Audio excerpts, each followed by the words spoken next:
चलिए तो 19 में ये 2019 है, तो आपको एप्टीट्यूड तो मैंने पहले करा ही रखे, तो मैं दोबारा नहीं करूँगा, लेकिन आपको सॉल्व करना है बार बार, you have to solve. Revision बहुत जरूरी है, रिवीजन करोगे तो चीजें आपको वो रहेंगी। तो ये 10 क्वेश्चन तो, अरे ये क्या है, एप्टीट्यूड का था ना।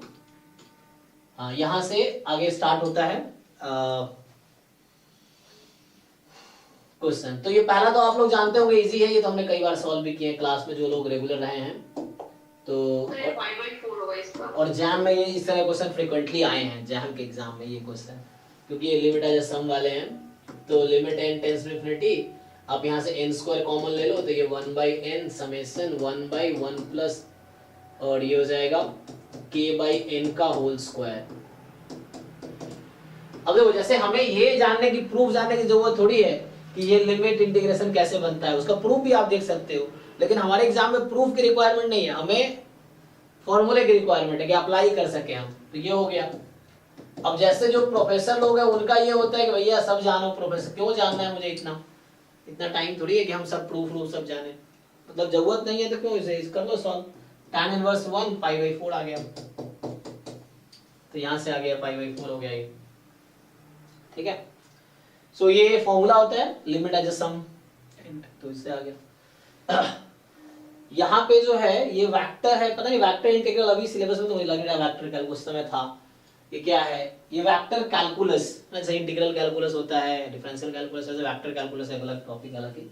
तो ये एफ आपको दे रखा वेक्टर फील्ड, लाइन, तो अभी इस बार मुझे लगता है ये सिलेबस में है नहीं, लाइन इंटीग्रल ये सब, बस एरिया वॉल्यूम और वो सब है ना, तो ये इस बार का तो सिलेबस में नहीं लग रहा है, ये तो छोड़ सकते हैं। हालांकि सॉल्व भी कर सकते हैं, कुछ खास है नहीं, छोड़ दो।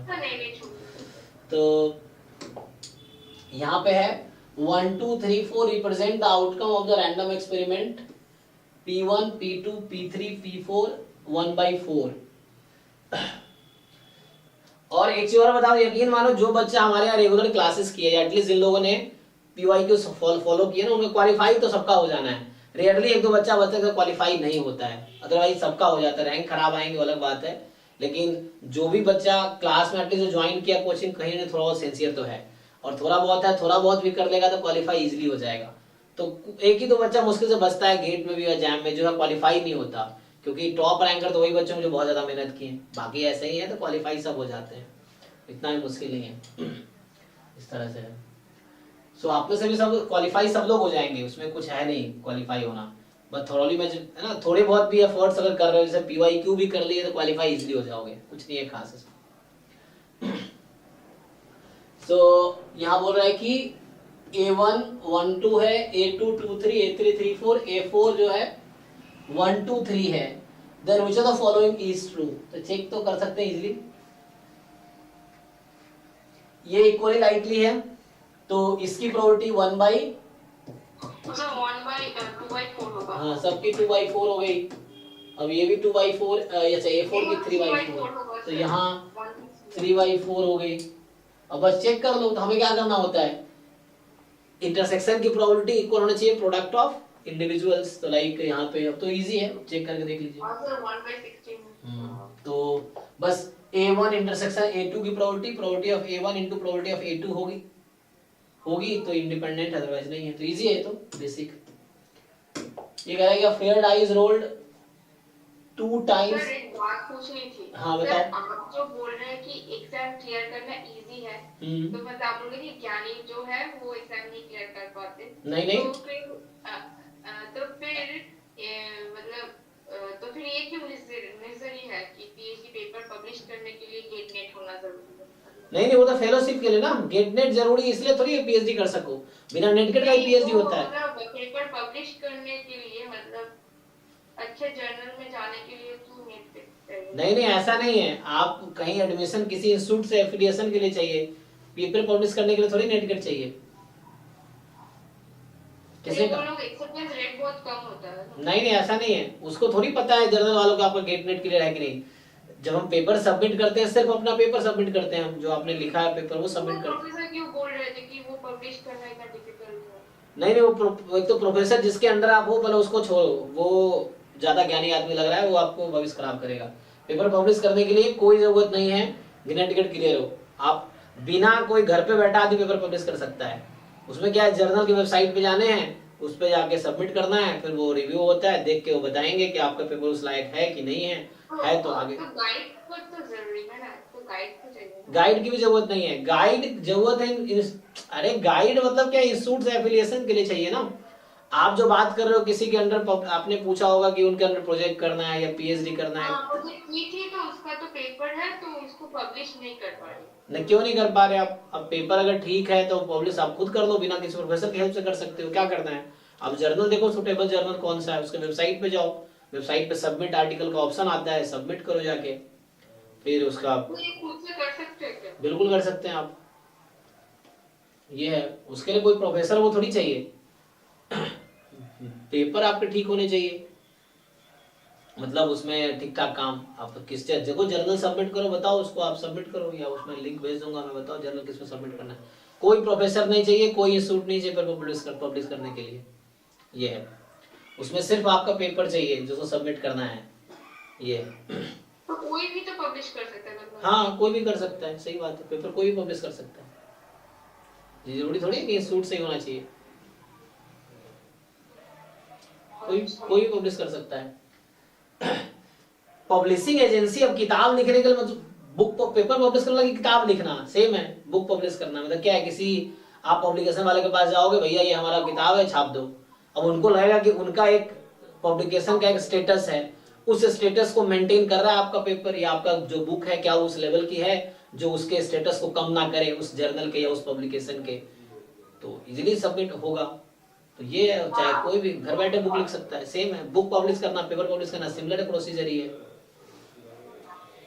ना। जैसे पब्लिकेशन वालों के पास जाते हो वैसे जर्नल वालों के पास जाते हैं। जर्नल क्या करते हैं, पब्लिश ही तो करते हैं वो लोग। ये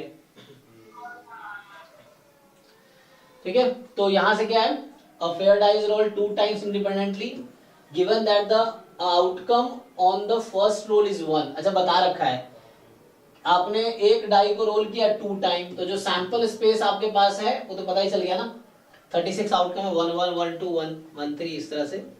सो 2 टाइम्स, और आपको गिवन है तो इवेंट मान लो ये कुछ आउटकम 1 है, तो expected value of the sum of the 2 outcome कर लोगे ना सॉल्व। एस मान लो x प्लस वाई है, x outcome on the first, y outcome on the second, S x plus Y.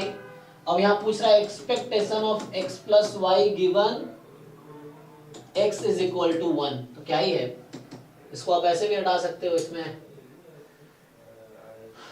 आसान सा लगा है। बाइनोमियल फॉर्म में कर लेंगे x प्लस y, उससे भी कर सकते हैं आप। जैसे x क्या है, x या तो 1 2 3 6 इस तरह से, तो नहीं बाइनोमियल बनेगा, बाइनोमियल नहीं बनेगा। हाँ सॉरी बाइनोमियल, क्योंकि यहाँ पे आपका 1 2 3 4 5 6 ये आउटकम्स हैं, 1 से 6 तक सपोर्ट है x का, सेम y का है, और दोनों इंडिपेंडेंट है। तो यहाँ तो इजी है ना, तो x को 1 रख दीजिए आप, x गिवन है 1, तो 1 प्लस y का expectation given x is equal to 1। अब क्या ही मतलब है, तो ये 1 plus expectation of y given x is equal to 1, और xy तो इंडिपेंडेंट है ना। इसका आंसर 5.5 है ना, xy तो इंडिपेंडेंट है, तो यहाँ 1 प्लस ey हो गया, चेक कर लीजिए।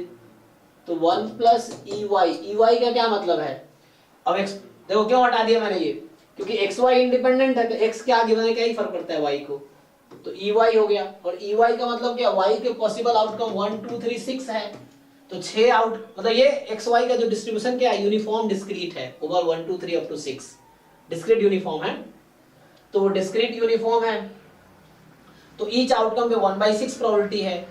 तो बताइए y का क्या हो जाएगा, समेशन x, और हर पे प्रोबेबिलिटी 6 है, x फ्रॉम 1 to 6, तो 1 प्लस, अब 1/6 बाहर कर लीजिए, x 1 से 6 तक का सम क्या होगा, 6 into 7/2 n into n plus 1/2, check कीजिए 1 से 6 तक का सम क्या होगा, n into n plus 1/2 कितना आ रहा है, 1 प्लस 3.5, तो 4.5 आ रहा है, चेक कीजिए आंसर। तो 5.5 आया था। आंसर क्या है, चेक कीजिए फोर्थ लास्ट में जाके।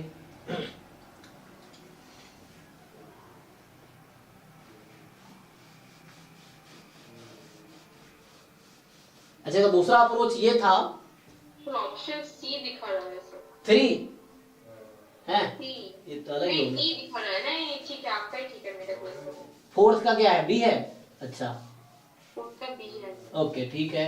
तो ये एक अप्रोच हुआ, दूसरा अप्रोच भी है इसका। दूसरा अप्रोच होता कि यहां से तरीके तो कैसा है ना, आप कैसे स्टार्ट कर रहे हो उसके हिसाब से आंसर तब भी आएगा, कैसे भी स्टार्ट करो, सही अप्रोच है तो आंसर सही आएगा। तो ये मेरा एक अप्रोच था, और भी तरीके से आप सॉल्व कर सकते हैं। ये है x लिया outcome on the first, y outcome on the second, x plus y sum हो गया दोनों का, x गिवन 1, तो मैंने x गिवन 1 था ना, तो इस 1 को यहाँ पुट कर दिया क्योंकि गिवन है ना ये, तो गिवन तो पुट कर सकते हैं, कोई दिक्कत नहीं है। तो 1 प्लस वाई हो गया। अब ये 1 गिवन 1 कोई फर्क नहीं पड़ता, तो ये 1 बाहर आ गया, e of y given x 1 हो गया। x y इंडिपेंडेंट था तो x का काम खत्म क्योंकि इंडिपेंडेंट है, तो e y हो गया, e y हो गया। तो ई वाई डिस्क्रीट है, सपोर्ट 1 to 6 है, हर पॉइंट पे 1/6 प्रोबेबिलिटी है, तो हम लोग डिस्क्रीट में जानते हैं how to find mean, summation xi pi, तो उससे आ जाएगा। ठीक है, ठीक है। ये जो कह रहा है पांचवा क्वेश्चन है कि the dimension of the vector space of 7x7 real symmetric matrix with trace 0 and sum of the off diagonal element 0। तो 7x7 की मैट्रिक्स है, ट्रेस भी 0 है और ऑफ डायगोनल भी 0 है, मतलब ये समझिए। सो ये 7x7 की मैट्रिक्स है, 1 2 3 4 5 6, चलो 7 करते हैं, 1 2 3 4 5 6 7 इस तरह से है। तो ये जो डायगोनल एंट्रीज होंगी उसका सम 0 है, ऑफ डायगोनल का सम 0 है, तो इस तरीके से। तो एक इक्वेशन यहां से आएगी। अच्छा, टोटल इसमें कितने अननोन्स हैं अभी 7x7 में, टोटल कितने एलिमेंट मुझे रखने पड़ेंगे ताकि 7x7 की मैट्रिक्स बना सके? तो 49 में से क्या है, एक इक्वेशन यहां से आ जाएगी, तो एक वेरिएबल यहां से कम हो जाएगा क्योंकि क्वेश्चन ने कहा है सम 0 है, तो मतलब मान लो x1 + x2 + x3 x7 = 0, तो एक वेरिएबल हो तो बाकी के टर्म्स में लिख सकते हैं, तो एक वेरिएबल कम हो गया तो -1। यहां भी ऐसे ही है कि y1 y2 y3 y7 = 0, तो एक वेरिएबल यहां से भी कम कर देंगे, तो क्योंकि बता रखा है 0 है सम, तो -1। तो इसका आंसर 47 होगा। 47 द डायमेंशन। डायमेंशन क्या होता है कि नंबर ऑफ वेरिएबल रिक्वायर्ड या number of element in the basis, ये समझो। तो number of element in the basis, तो इसमें नंबर ऑफ वेरिएबल्स होगा, number of free variable is the dimension है, समझो। तो नंबर ऑफ फ्री वेरिएबल कितने हैं यहाँ पे 47, तो 47 इसका आंसर है, तो यहां से आ जाएगा।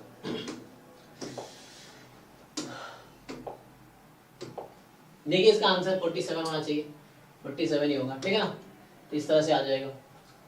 ये कह रहा है कि A be the 6x6 complex matrix, ये कॉम्प्लेक्स एंट्रीज है इसमें। AQ नॉन जीरो है, A4 0 है, 6x6 की मैट्रिक्स लेकिन A4 0 है, इसका मतलब ये हो गया कि लैम्डा की पावर 4 0 है, तो लैम्डा बराबर 0 है। Okay, the number of Jordan blocks of A is, बताइए जी। तो हम लोग क्या करते थे, तो इसका मिनिमल पॉलिनोमियल जो है वो लैम्डा की पावर x की पावर 4 है, जो मिनिमल पॉलिनोमियल वो x की पावर 4 है।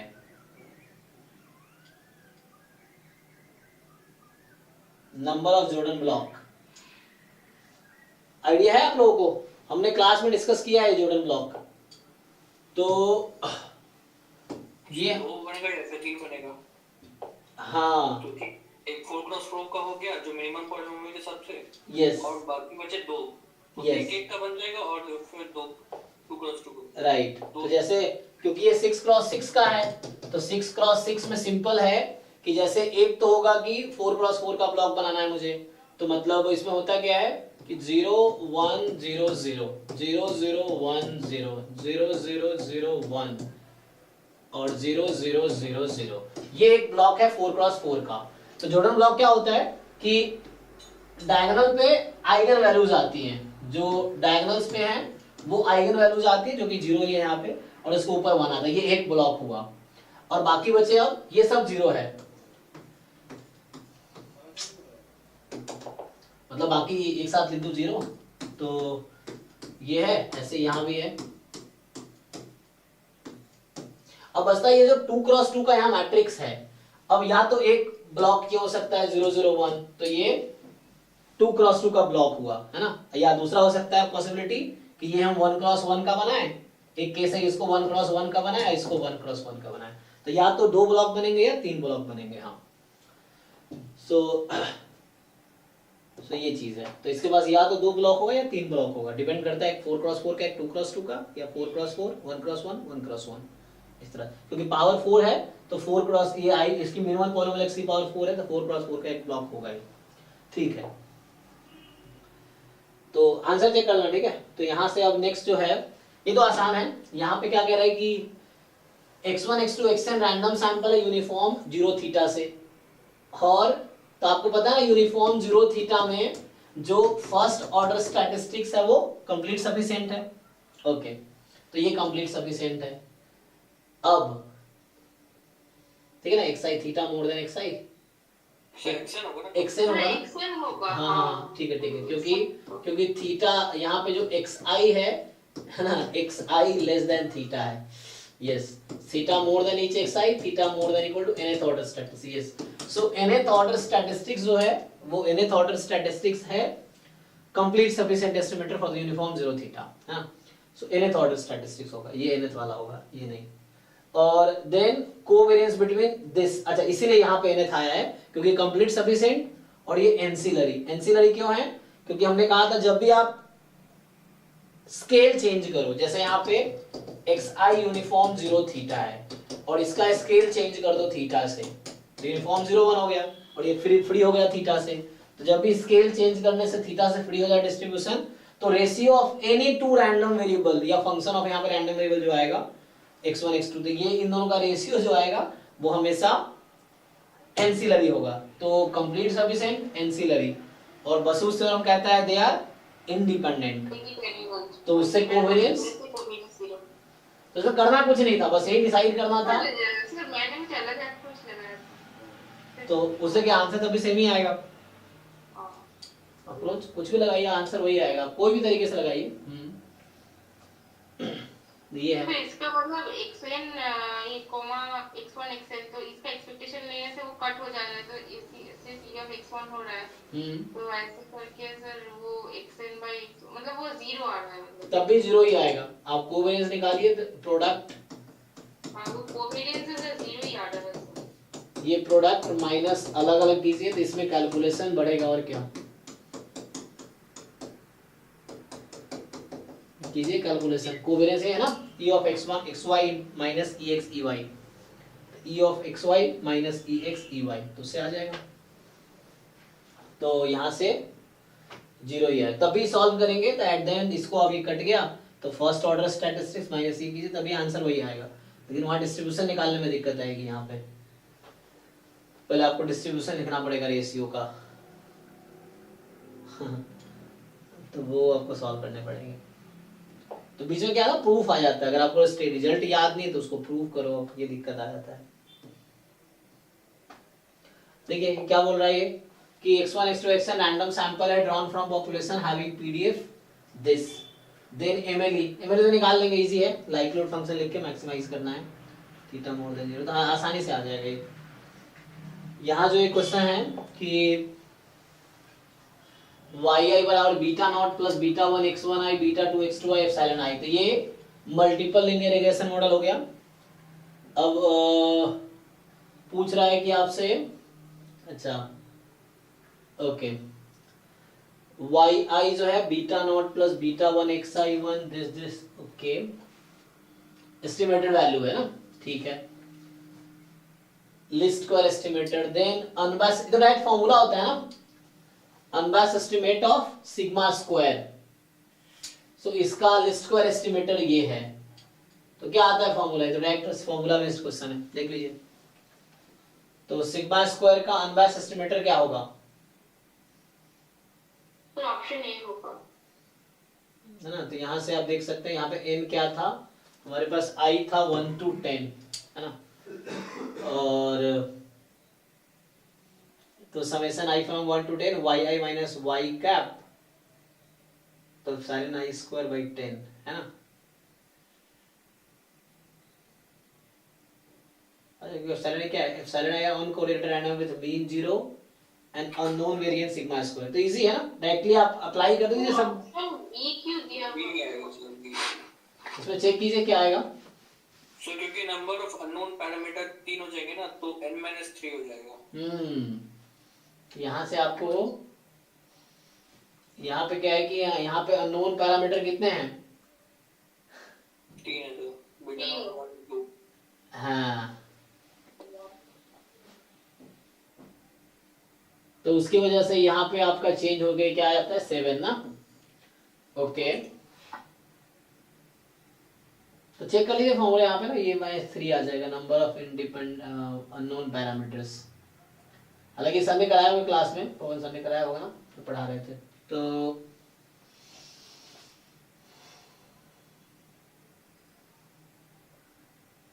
वो आ जाएगा, डायरेक्टली फॉर्मूला से आ जाएगा, उससे कर लो। नहीं तो सीधा ये 7 है, क्योंकि यहाँ पे 3 वो है इसीलिए।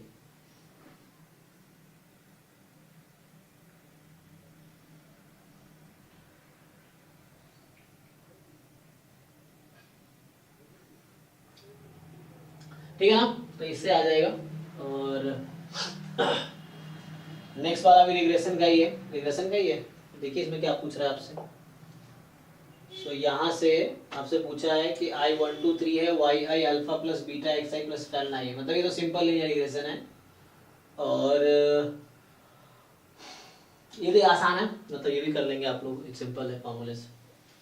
Sir blue, sir least square estimate का ब्लू क्या उसका मतलब वो लीस्ट स्क्वायर एस्टीमेट का जो वैल्यू अल्फा और बीटा का जो वैल्यू निकलता है वही क्या ब्लू होता है, मतलब जो थ्योरम? हाँ वही होता है, अनबायस्ड वे वो होता है उसका मिनिमम वेरिएंस, मतलब लीस्ट स्क्वायर में मिनिमम वेरिएंस। वो ब्लू भी वही होगा। तो मतलब इसमें से वो अल्फा का वैल्यू वो x वो मतलब जैसे दिया हुआ है। हाँ हाँ, तो यहाँ से आप अल्फा कैप निकाल सकते हो ना इस डेटा के हिसाब से, देखो करके अल्फा बीटा कैप निकालो, आ जाएगा उससे, आंसर उससे मैच कर जाएगा, उसी से आ जाएगा। फाइंड करके देखो, बताओ मैच कर रहे हैं। जो हम फॉर्मूला जानते हैं सिंपल लीनियर रिग्रेशन में, हमारे पास फॉर्मूला तो है ही already alpha cap beta cap का, वो पुट करके सारे डेटा यहाँ गिवन ही है, डेटा के हिसाब से पुट करके देखो, आ जाएगा, सीधा आ जाएगा, उससे वही आंसर आएगा। यहाँ पे क्या है कि आपके पास ये भी इजी क्वेश्चन है, जैसे आपको ऑप्शन बी ट्रांजिशन डायग्राम बना के आप देख लेंगे, डायग्राम बना के देख लीजिए ट्रांजिशन डायग्राम से, उससे आ जाएगा। ये भी आसान है, इसमें क्या करना है, मिनिमल पॉलीनोमियल देखना है। तो पहले आप इसका कैरेक्टरिस्टिक पॉलीनोमियल लिख लो और फिर उससे देख लो। तो कैरेक्टरिस्टिक, ये तो अपर ट्रायंगुलर है, तो इसका characteristic polynomial x-1 square x-2 square होगा। अब इसमें से मिनिमल पॉलीनोमियल का मतलब क्या है, इसका फैक्टर ढूंढना है। तो ये मिनिमल पॉलीनोमियल हो जाएगा अगर मान लो ये मैट्रिक्स A है, तो A-I और A-2I ये 0 हो जाए, है ना, A-I इंटू A-2I 0 हो जाएगा।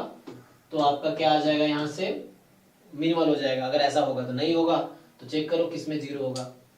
तो लिस्ट डिग्री पॉलीनोमियल जिसमें x की जगह आप मैट्रिक्स पुट करोगे तो वो 0 के इक्वल आ जाएगी, तो इसका मतलब है कि वो मिनिमल हो जाएगा।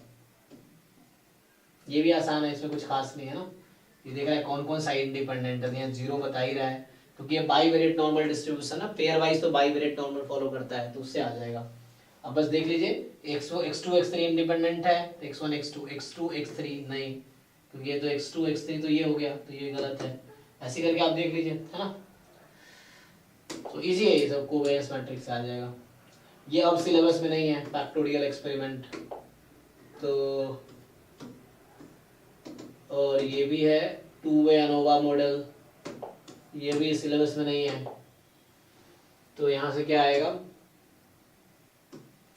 अब ये जो आपके पास है नेक्स्ट क्वेश्चन कि पीडीएफ, सर एक बार ऊपर जाएंगे, वो जो पार्टीशन वाला था। जी जी जी, ये वाले।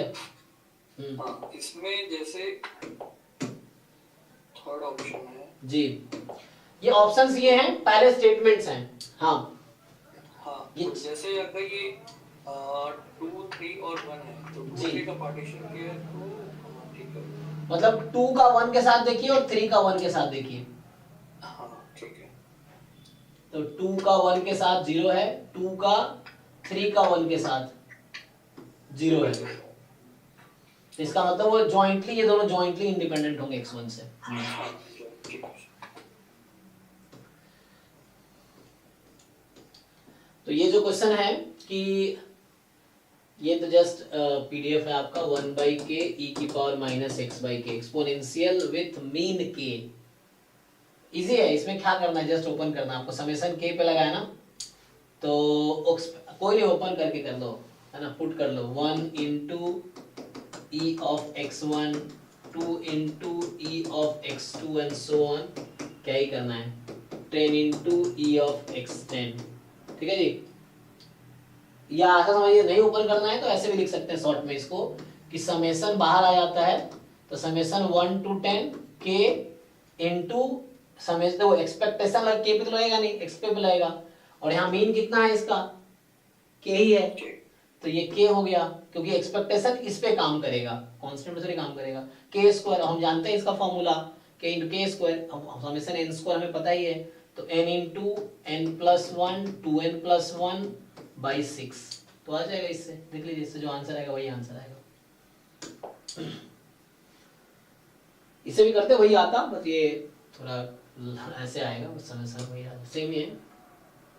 ये ज्वाइंट दे रखा है, c की वैल्यू पूछ रहा है, भी आसान है, ज्वाइंट डबल इंटीग्रेशन कीजिए, इसके रिस्पेक्ट में आंसर आ जाएगा। डबल इंटीग्रेशन 1 करना है, तो यहाँ पे जो है ये कह रहा है कि एक sequence of IID normal random variable है, मीन 4 वेरिएंस 1, ठीक है। सो मीन 4 है, वेरिएंस 1 है, तो आसान है। अब आपसे पूछ क्या रहा है, limit n tends to infinity probability x bar more than this, तो x बार माइनस 4 और x बार का स्टैंडर्ड डेविएशन क्या हो जाता है, 1/√n,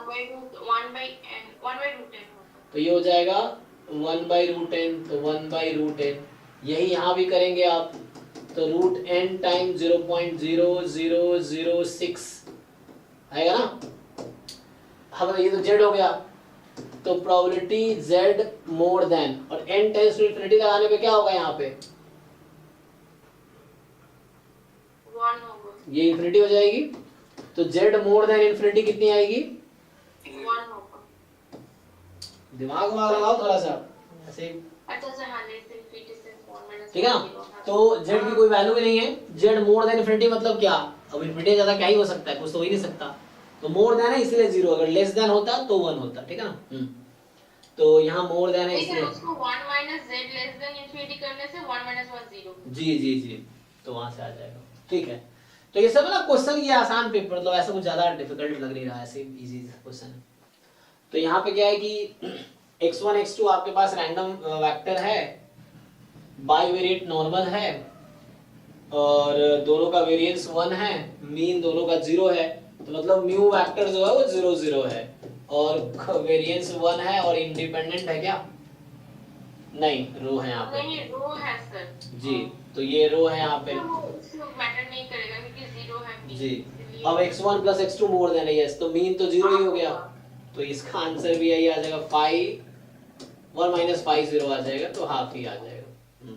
सर आप कैपिटल 5 लिखिए सर। हाँ बराबर बात है, मेरा मतलब ये कैपिटल 5 सही है, जब मैं लिखता हूँ। आप बोल रहे हैं बराबर बात है, कुछ प्रोफेसर इतने मतलब घटिया होते हैं कि वही बोलेंगे कि आप कुछ नहीं जानते। नहीं, जैसे क्या है कि अपना अपना ना कई चीजें अपने दिमाग में रहती है, जैसे होता है कि नोटेशन लोग हिसाब से वेरी करते हैं, जैसे कुछ बुक में आप देखते हो कोई कुछ नोटेशन यूज करा, कोई अपने हिसाब से, तो अपने हिसाब से यूज करो, कोई दिक्कत नहीं है। सर मैंने एक नोटेशन कुछ अलग लिखा था, तो सर ने बोला था कि तुम कुछ जानते नहीं, तो वहाँ ये लोग इसलिए ऐसा करते हैं, वो लोग जो पढ़ा रहे हैं तो एक्सपेक्ट करते हैं जो पढ़ाए हैं वही तुम एग्जाम में यूज करो, वहाँ पे वैसा है, क्योंकि मैं सब्जेक्टिव एग्जाम लेने वाला हूँ नहीं कि जो नोटेशन मैं यूज करूँ वो आप करो, तो आपको देखना एग्जाम का नोटेशन क्या है।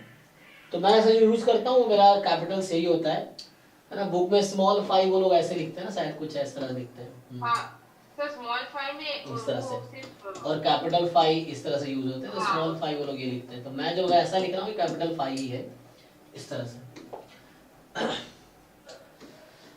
तो नेक्स्ट जो हमारे पास है कि x1 x2 xn random sample है नॉर्मल से विथ मीन म्यू वेरिएंस 1, 5 आपका CDF है, ये डेटा आपको दे रखा है, minimum sample size required such that length of the 95% confidence of mu does not exceed 2। कोई बात नहीं, आप फॉर्मूला जानते हैं। लेंथ का मतलब क्या, अगर मान लीजिए ए बी आया तो length is B minus A less than equal to 2, ये करना है। तो पहले आप कॉन्फिडेंस लेवल का फॉर्मूला यूज करके ये लिख लो और उसके बाद b minus A less than equal to 2 कर दो, तो उससे n कुछ आ जाएगा। किसने क्या बोला, मिनिमम सैंपल साइज, तो n more than equal to something आएगा। लेट्स से एग्जांपल के लिए 8 आ गया तो मिनिमम 8 हो जाएगा। इस तरह से इसको जब सॉल्व करेंगे तो ऐसा कुछ आ जाएगा, जो भी आएगा तो वो n देखना है क्या आ रहा है, तो सिंपलीफाई कीजिए, आ जाएगा। फॉर्मूला आप लोग जानते हैं कॉन्फिडेंस लेवल का, नॉर्मल में डायरेक्ट फॉर्मूला है। सॉल्व कीजिए, डाउट नेक्स्ट क्लास। फिर से अभी देखो 23, 22, 21 जो भी पेपर अभी तक सॉल्व किए 23 से लेकर 19 तक हो जाएगा। तो आज तो मेरा लगा हाफ ही करेंगे हम लोग, तो कल भी इसका डिस्कस करके फिर कंप्लीट हो जाएगा। फिर 19, 20, 21, 22, 23 ये 5 पेपर है, आप ढंग से 5 बार सॉल्व कीजिए। इतना अगर कर लेते हैं आप, हर क्वेश्चन बिना किसी हेल्प से कर पाते हैं, मतलब आपके कॉन्सेप्ट क्लियर है। और इसी कॉन्सेप्ट पे एग्जाम में भी क्वेश्चन आएंगे। आराम से आप 50, 60, 70, 80 नंबर का इजीली अटेम्प्ट कर पाओगे। इजीली थोड़े एफर्ट्स लोगे तो आराम से 80, 90 मार्क्स से कर सकते हो ये। और उसमें 40, 50 नंबर लाना मुश्किल नहीं है। The way we think things happen the same way. तो आपको अपने अपने तरीके से लाइफ को आसान बनाना है। देखिए, so x is a random variable with the PDF, ये आपको दे रखा है। और theta is 1 against theta more than 1, हमें क्रिटिकल रीजन भी दे रखा है यहाँ पे, ठीक है। तो पूछ रहा है साइज, आसान है, मतलब जस्ट फॉर्मूला बेस्ड क्वेश्चन है। साइज का डेफिनेशन यूज करेंगे कि probability of rejecting H not when H not is true, बस हो गया। और इसमें थीटा को 1 रख देते, एक्सपोनेंशियल 1 हो गया ये। तो एक्सपोनेंशियल 1 में ये निकालना है, एक लाइन का है ना, x मोर देन के आप लोग क्या जानते हैं, e की पावर माइनस, यही तो आ जाएगा ln 20। तो मुझे लग रहा है 1/20 इसका आंसर है, चेक कर लीजिए 0.05, ये आ गया आंसर, यही आंसर होगा। तो मतलब मुश्किल थोड़ी है, क्योंकि एक्सपोनेंशियल 1 हो गया। एक्सपोनेंशियल 1 में मोर देन के e की पावर माइनस के की जगह ये रख दिया, तो 1/20 इसका आंसर है। तो ये सब 10 सेकंड में क्वेश्चन सॉल्व हो जाएगा ये सब। फिर यहाँ पे जो है आपके पास कि xn be a discrete time Markov chain on state space 1 to 3, तो ये discrete time Markov chain है, state space 1 to 3 है। One step transition probability matrix दे रखी है। इनिशियली 1 पे होने की प्रोबेबिलिटी 1/2 है, इनिशियली 2 पे होने की प्रोबेबिलिटी ये है, इनिशियली 3 पे होने की प्रोबेबिलिटी ये है। तो पूछ रहा है कि क्या है, तो कोई दिक्कत नहीं, इसको आप ब्रेक कर लीजिए, है ना। तो टोटल प्रोबेबिलिटी लगाएंगे, so probability x0 is equal to k comma x1 is equal to 2, x2 is equal to 3, x3 is equal to 1, k from क्या हो सकता है 1 to 3, k from 1 to 3। तो या तो इस तरह की थोड़ा लंबा होगा, है ना। इसको आप यूज कर सकते हैं थ्योरम ऑफ टोटल प्रोबेबिलिटी। क्या कहता है, probability of x0 is k into probability of x1 given x0, फिर x2 given x1, x3 given x2, ऐसे करके फिर टीपीएम यूज हो जाएगा। दूसरा तरीका है कि आप मैट्रिक्स बना लीजिए, ये वाला 0.5, 0.2, 0.3। एक तरीका ये है, इसको सॉल्व करेंगे तो सेम आंसर आएगा। दूसरा तरीका बता रहा हूँ, 0.5, 0.2, 0.3।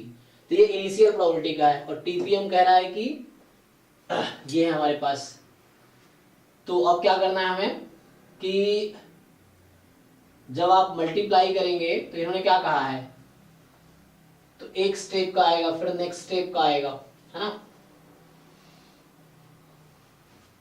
तो हमें कहां पहुंचना है, इनिशियली कहीं भी हो सकता है, p से मल्टीप्लाई करेंगे, एक स्टेप बाद का दिखेगा हमें, फिर उसको फिर मल्टीप्लाई करना पड़ेगा, इस तरह से, है ना। तो उस तरह से कर सकते हैं आप। फिर उसको फिर मल्टीप्लाई करना, फिर मल्टीप्लाई, तो ऐसे कर करके कितने बार मल्टीप्लाई करेंगे आप, तो ऐसे करके आएगा।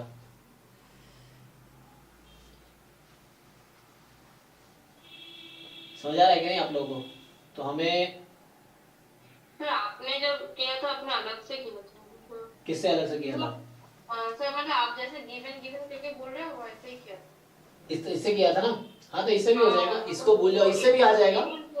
तो इससे भी आ जाएगा, मतलब यहाँ पे ब्रेक करेंगे आप probability of x not given के इनटू, मतलब ये 3 पार्ट में ब्रेक होगा ना, यहाँ पे क्या होगा probability X naught is equal to K summation K from, 2 तरीके से किया होगा, आप चेक कीजिए 2 तरीके से किया होगा, इनटू प्रोबेबिलिटी, जो आप वीडियो देखेंगे स्टोकास्टिक प्रोसेस वाला तो वहां हमने इस तरीके से किया है, X naught is equal to K, वो नोट में तो सर एक ही कोई बात नहीं देखिएगा दोबारा, x1 इज इक्वल टू 2, फिर यहाँ से probability x3 equal to 1, x2 is equal to 3, ये है। अब ये ट्रांजिशन प्रोबेबिलिटी मैट्रिक्स इसलिए दिख रहा है कि 3 से 1 जाने की क्या प्रोबेबिलिटी है, 2 से 3 आने की क्या प्रोबेबिलिटी है। अब यहाँ पे k के हिसाब से आपको ब्रेक करना पड़ेगा, तो इसको आप बाहर ले जाइए और इस पे समेशन लगा दीजिए, तो k से 2 आने की क्या प्रोबेबिलिटी, k यहाँ पे अलग अलग है उसके हिसाब से, ये है। तो ये जो मैं मल्टीप्लाई कर रहा था, अगर आप पहले कॉलम से मल्टीप्लाई कर देंगे तो x1 पे आने की प्रोबेबिलिटी आ जाएगी, इसको मल्टीप्लाई कीजिए इससे, तो 1 पे जाने की क्या प्रोबेबिलिटी है, नहीं x2 में 2 पे जाना था ना, तो इससे मल्टीप्लाई करना पड़ेगा, तो इसको यहाँ लिखना पड़ेगा। 2 तरीके से आप सॉल्व करके देखिए तो बताइए, मैट्रिक्स से भी हो जाएगा क्योंकि इनिशियली यहाँ पे है इसकी प्रोबेबिलिटी है। अब आपको कहाँ पहुंचना है, उस एक स्टेप बाद आपको पहुंचना है 2 पे, तो 2 से मल्टीप्लाई कर दो तो 2 पे पहुंचने की प्रोबेबिलिटी आ जाएगी। फिर उसको उससे कहाँ पहुंचना है, तो उसके बाद आपको पहुंचना है 3 पे, तो ये जो प्रोडक्ट होके आएगा ना, तो मैं लिख के बता देता हूँ क्या कहना चाह रहा हूँ, 0.5 0.2 0.3, इसको पहले मल्टीप्लाई करेंगे इस वाले से 0.3 0.2 0.4, समझिए ये इनिशियली 0 1 2 पे होने की प्रोबेबिलिटी है, उसके बाद एक स्टेप बाद 2 पे आने की क्या प्रोबेबिलिटी है, अब ये जो आएगा आंसर ये 2 पे होने की प्रोबेबिलिटी है, उसके बाद कहां पहुंचना है आपको 3 पे, तो 3 वाला क्या है, तो 0.3 0.3 0.4, फिर उसके बाद कहां पहुंचना है आपको 1 पे, 1 वाला क्या है 0.4 0.5 0.2, इससे भी आंसर वही आएगा जो इससे आएगा, तो करके देखिए तो समझ आएगा। इसका ऑर्डर क्या है, अभी 1 रो है 3 कॉलम है, फिर 3 रो है 1 कॉलम है, अच्छा एक तो नंबर आ जाएगा ना, थोड़ा सा 1 वैल्यू आ जाएगा, तो ये x2 पे पहुंचने की प्रोबेबिलिटी आ गई ना, ओके। फिर मुझे क्या करना पड़ेगा, यहाँ से x1 x2 x3, तो ये x2 पे पहुंचने की प्रोबेबिलिटी आ गई।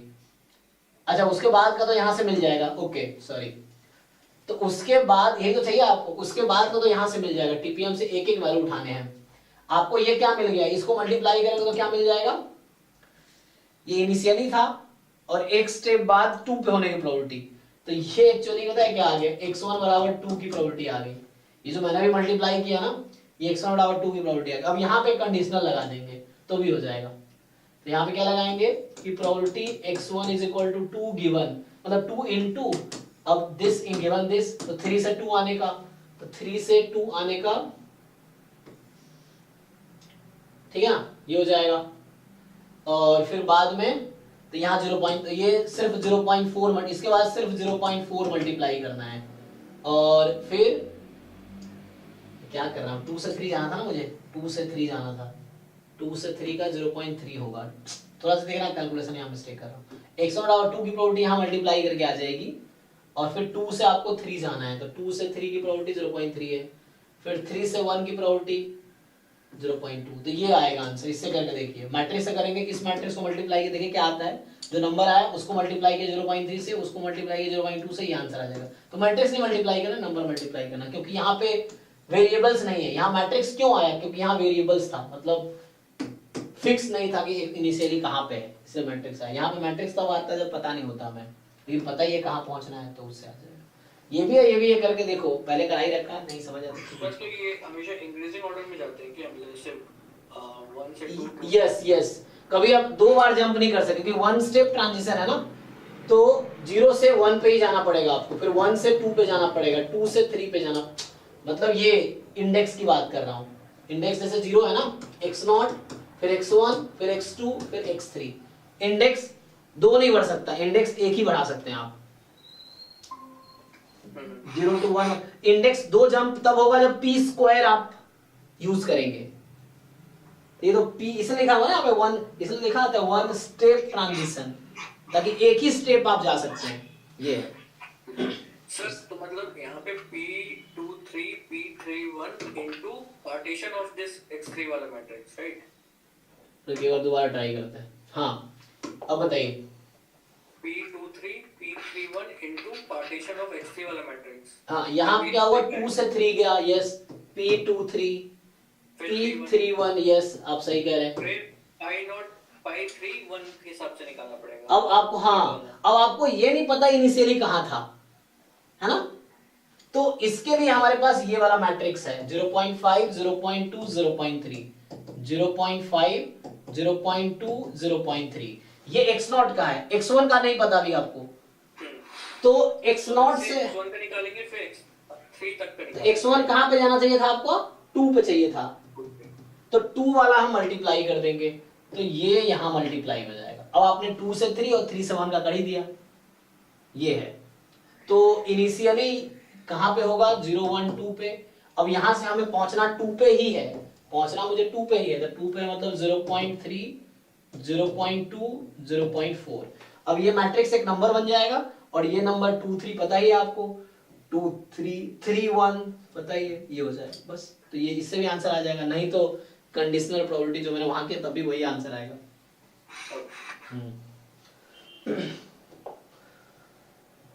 यहाँ 23 जो है, अच्छा, f भी एक continuous positive real valued function 0 1 पे है, तो f sin x cos x dx, तो ये अब cos x sin x को t ले लीजिए ना, तो ft dt 0 से 0, तो ये 0 आ जाएगा।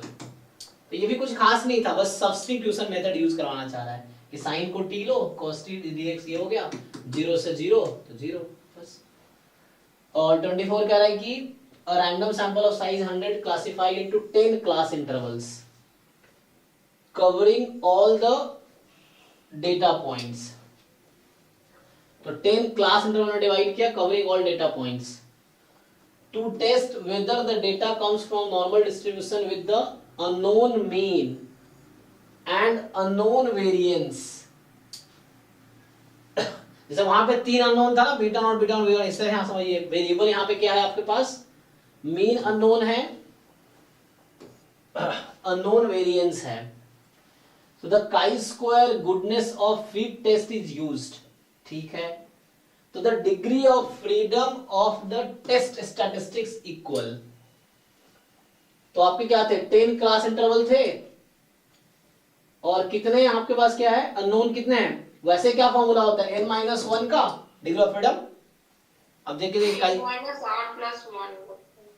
हाँ, तो n r क्या है, नहीं आपको देखिए काई स्क्वायर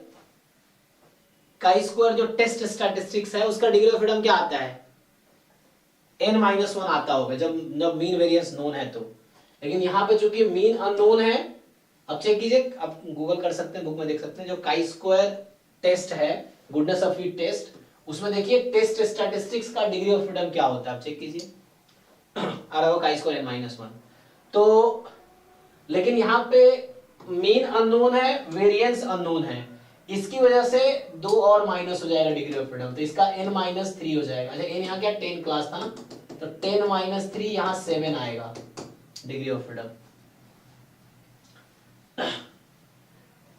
चेक कीजिए, आपको ये पढ़ना पड़ेगा, तो इसका 7 आंसर होगा। देखिए क्या है, 25 कह रहा है कि ये भी आपका सिंपल लीनियर रिग्रेशन मॉडल है, और वेरिएंस 3 है एप्सिलॉन i का, ओके